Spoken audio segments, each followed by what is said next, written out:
first really good player at Navy that I remember from Memphis was before you got here. Sean White was a great tailback. I think it was from Memphis East High School. Raleigh East, I think. Raleigh, okay. He was here. He was a senior my first year here. First year, yep. right. So I did not recruit him, but I was here. So you were here the day he ran for 400 yards against Towson. That was my first game here, yes. Yes. Anyway, but that was before the current American Athletic Conference era, and obviously when you joined the AAC and Memphis is a member, that really opened up the door. Can you talk about Memphis recruiting and how it's evolved? Because I think at this point the Navy has not gone over the last decade without at least a few Memphis players. Yeah, so right when I got here, we weren't recruiting Tennessee heavily, but I was recruiting a couple guys out of the Nashville area. Mm-hmm. So we kind of got a little pipeline going in Nashville, and we just started recruiting the state. So, after that, we got into Memphis and recruited it hard, and I mean, we've had some really good players from there. DJ Palmore, Sean Williams, obviously Kip. Cam Kinley, George Jamison. So obviously great football in Memphis. A lot of great public and private schools. So it's just kind of been a natural fit for us. And then obviously the AAC thing I think probably hadn't hurt us. The kids get to play in Memphis twice in their career and get to play Memphis all 4 years. So I think it's been beneficial. I was going to ask about that. I mean, that does probably mean something to them and their families.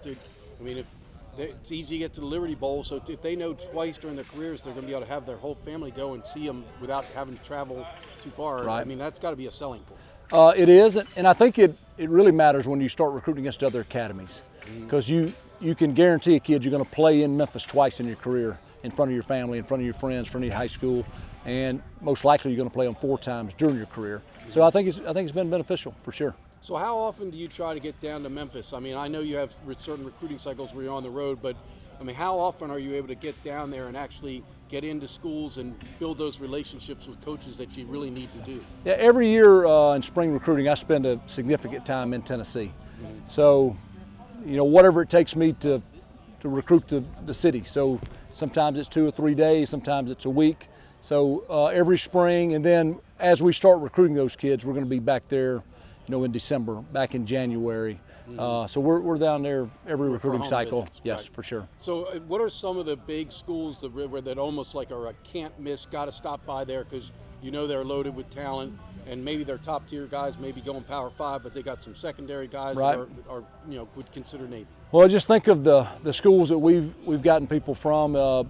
Kip's from Houston High School, which is a large public school. Jacoby Rice is from Whitehaven. We've had Jerry Thompson was from White Station, so big public schools. Sean Williams was from Cordova.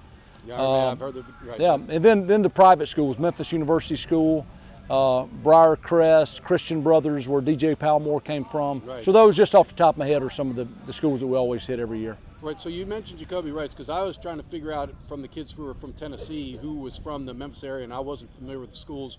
But isn't there a third? Isn't it Kip, Jacoby Rice, and one other guy from Memphis on this current roster? Yes, we have Roderick Lewis is a freshman DB from, from the greater Memphis University School, MUS. Yes. Okay. So in general, good football down there? Great football.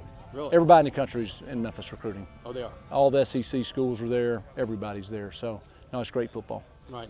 So because there's been so many Memphis guys at Navy, Kip Franklin says they've developed a bond. He says they do the M with their hands or whatever.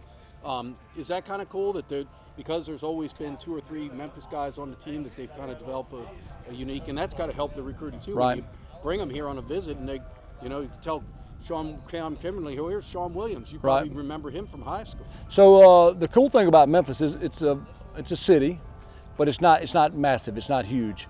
So every time I start recruiting a kid, well, they know Cam Kinley, or they know Sean Williams, or they know Kip Franklin, or they know DJ Palmore. Right. So it's a city, but there's a small town feel to it. So that's been huge. And then you get a kid on a visit here, and his host is a kid from Memphis.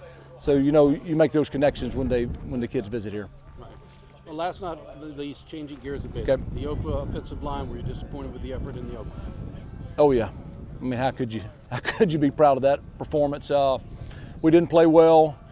We had some first-time guys playing.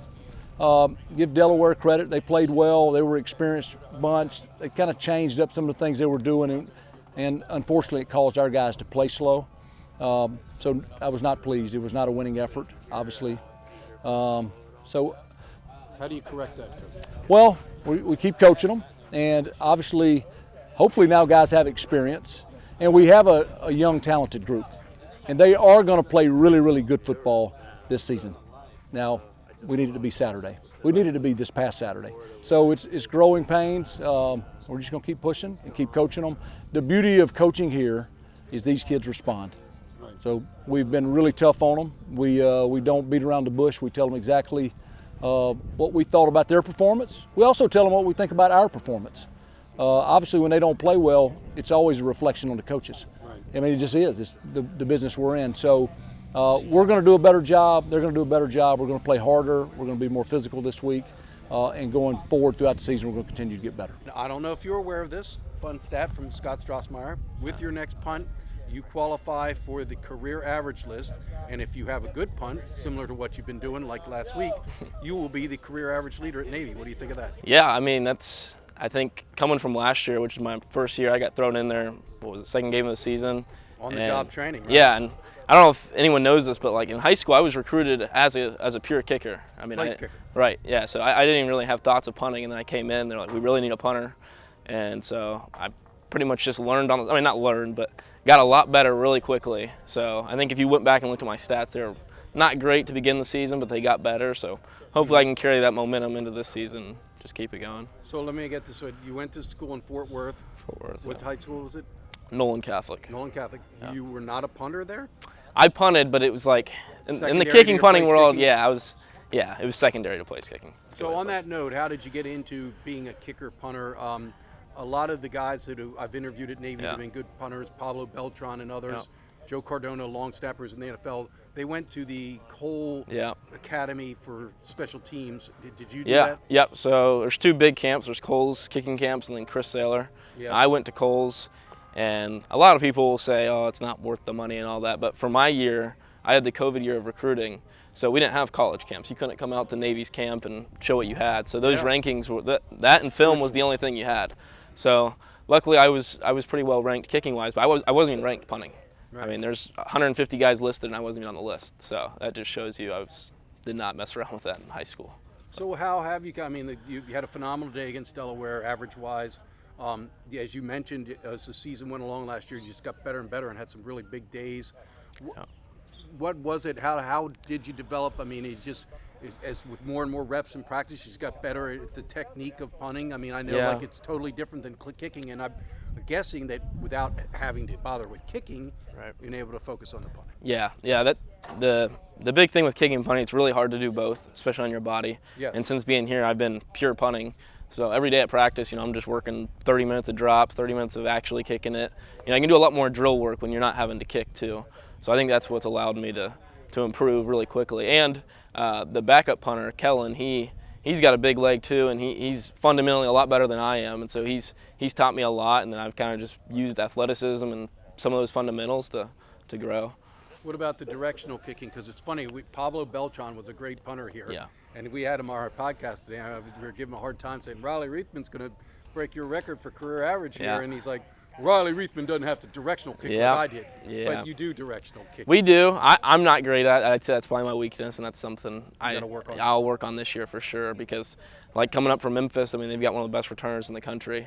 So if you can pin them on the sideline, that makes the world of difference. Your coverage unit. Yeah. So Right. Pablo, the one thing that really set him apart, which he probably won't tell you, but he would always have really good hang time on his punt. So he may have only averaged 42 yards a punt, but his return yards were probably minimal. Right, because he had high hang time. Right, yeah. So those are things you're working on, directional punting, hang time. Yeah, yep, Right. for sure. So now you were a really good four-sport athlete at high school. Tell us the sports you played in addition to football.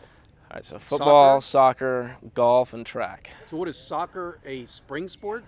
Soccer's a spring sport, and it's really a winter sport in Texas. You start in like February and you play till late March. It's not too long. And then you take up golf after that. Take up golf, and my senior year I ran track I literally wouldn't even go to practice. I would just show up to the meets, and I ran the 400, and I wasn't great, but Coach tells me that when you and Bijan win sprints during all-season workouts. Yeah, Is that true?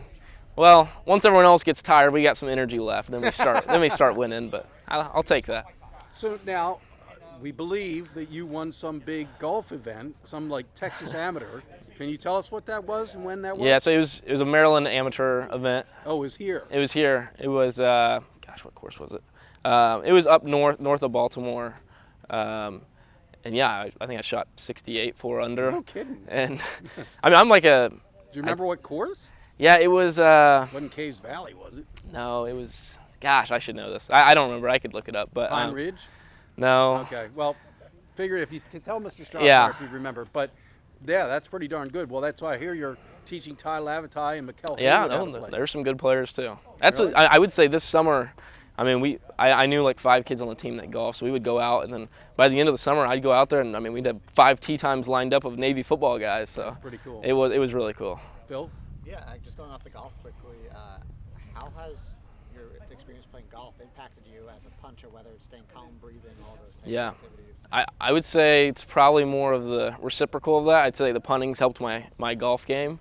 Just because I mean, you play against Notre Dame and Army in front of 100,000, and then it's like that's some serious pressure. And then you go out on a golf course, and it's like, well, I got a 5-foot putt for par, and those two translate pretty easily. You had some really nice high and tight kicks against Delaware. One of them, I believe, because of a timeout or something, never happened. But, Yeah.